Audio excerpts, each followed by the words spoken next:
So, when it comes to locksmiths, the golden rule here is always have a legitimate and reputable one programmed right into your phone before you actually need one. And as 3 on Your Side's Gary Harper tells us, one woman didn't do that, and she paid the price.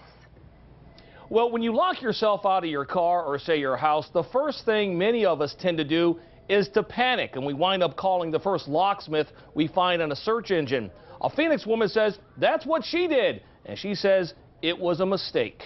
They took a drill and they drilled this lock out. Erica Stevens has brand new locks on her front door. That's because she recently lost her keys and had no way of getting back into her North Phoenix home. So she did what most of us would do. She called for help. My Phoenix Locksmith. My Phoenix Locksmith. This is the website that Erica says popped up on a search engine. So she called. So I gave him my phone number and I asked him, the first gentleman, I said, what's the price? He said $35. While Erica waited for the locksmith to arrive, she went to a nearby hardware store and actually bought new locks that the guy could install when he got there. The cost for those locks, she says, was only $20. And eventually, the locksmith did arrive. He looked at my door, didn't really give me a price. I told him it started at $35. He said yes.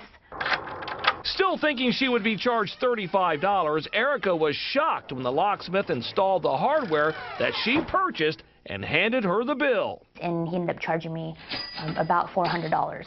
$370.52 to be exact. And let's be clear, that was just to install the 2 locks that Erica had already purchased at a hardware store. So they didn't even put it on right. And check out the invoice she got. It doesn't even have a locksmith's name or anything about the company. I said, well, why is it costing me that much money? I don't understand. It took you 5 minutes. And he said, well, it depends on the pins in your door. I was thinking, or on the lock. And I was thinking, well, there has nothing to do with pins because you drilled the lock out. First thing popped in my mind is I thought she got ripped off. Robert Villalunga owns Acme Locksmith. He's licensed with the Arizona Register of Contractors, and he has an A rating with the Better Business Bureau. He's the first to admit that the industry can be a little shady and says consumers like Erica need to be careful.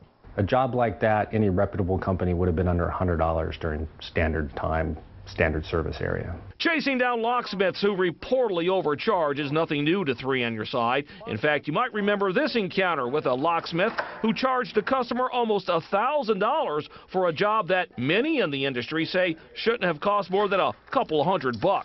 You can call him and check it out. I've already talked to him. He's really mad at you. In fact, he's putting out this flyer saying that you're a phony locksmith. That's you. Not me. That's you. No, it's not me. You can check it out. Yeah, I've already checked it out. I'm talking to you.